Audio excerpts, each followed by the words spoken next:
Greetings everybody, welcome to Dunwitty's Media Basket. I'm your host, Dunwitty.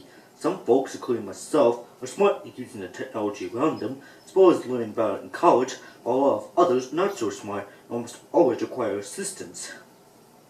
I'm here to teach the liar how they can make proper use of tech themselves. Today's lesson, how to install a printer. It really nags me how people manage to get a new product and suddenly find out they haven't got a clue how to get it started.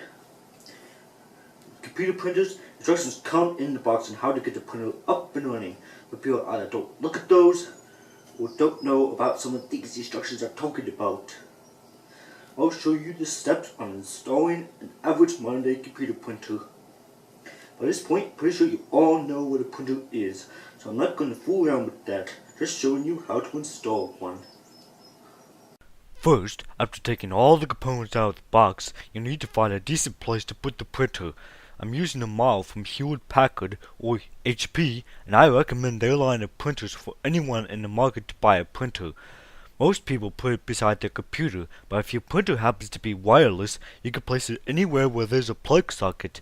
I'm not really the type of guy to move heavy stuff around for the purpose of restyling your home, but my mom is. She often asks me to move stuff around because she's got a big strong boy as her son. Once you place the printer somewhere, the next step is to put the stuff that's necessary for it to work inside. If your printer has a paper tray, put the paper in the tray. Some trays are enclosed and have to be pulled out to place the paper inside.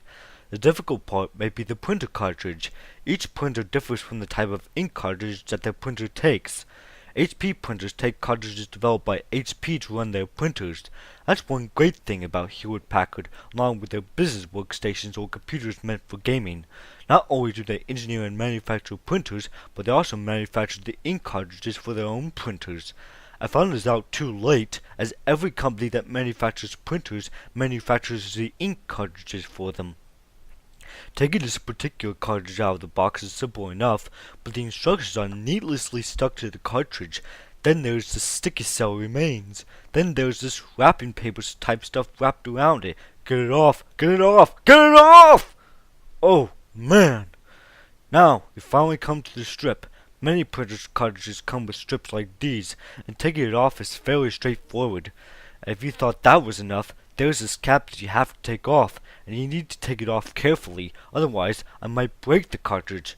Ah, there we go. Can't believe HP added so much packaging on one little cartridge. What they should have done is not have all this unnecessary protection on there and keep the strip that protects the ink from smearing all over the box. That's how I remember installing printer cartridges. I might actually do an episode on how to deal with complex packaging on your tech products, especially clamshell packaging. That's the worst kind. Alright, so all I have to do now is put in the ink cartridge, like this. Not too hard, wasn't it? Now do the same thing with the other ink cartridges.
We got our wireless printer hooked up. Now we gotta make it work with both our computer and our mobile devices.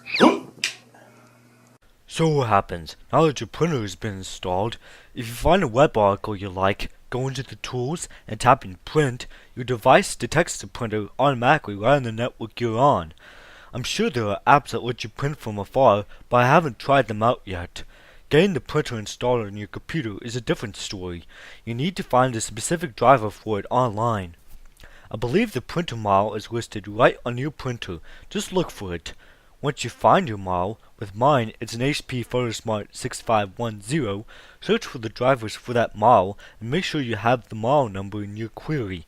After you've downloaded it, you'll need to install it. Follow the steps on the install carefully, like I'm doing. If it asks you to plug your printer into the USB port, do it, but if your printer is wireless, you probably shouldn't. If it's a wireless printer, it will ask you for the IP address and give you instructions on how to find it. Once you do, enter the IP address, and if it asks you for a test print, you can either do it or you decide not to. It's your choice. After you finish installing, go into Microsoft Word or any other of your favorite word processors, hit print, and one of the options will be the very printer you installed. That's it for how to install a generic printer. Catch you later next time on Dunwitty's Media Basket.